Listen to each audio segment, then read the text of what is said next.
Toby, what are they saying? Well, the DPRK accused the US of arriving empty-handed to these talks and offering up no new compromises. The DPRK representatives urged the US to change its position ahead of any new talks, but warned more negotiations were unlikely before the year's end.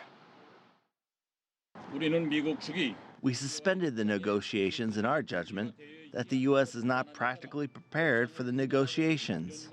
It is now up to the U.S. whether they can rekindle the seed for resuming dialogue by boldly acknowledging the cause that broke down the current DPRK-U.S. negotiations, or close the door for dialogue for good. The negotiators complained of sanctions on their country and the US's continued military exercises with the Republic of Korea. They urged more confidence-building measures as a prelude to definitive talks over denuclearization.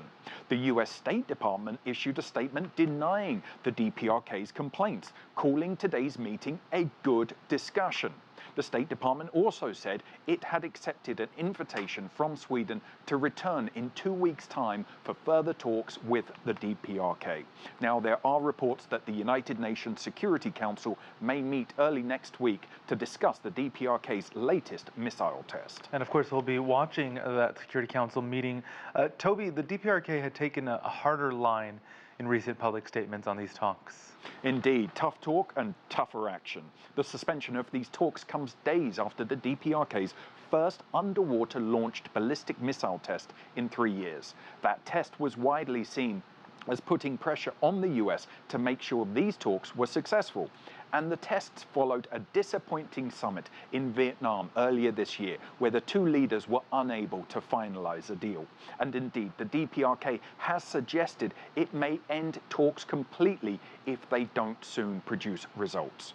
Analysts say that the root of this problem is that denuclearization may mean different things to both sides. The US wants a total dismantling of the DPRK's nuclear program.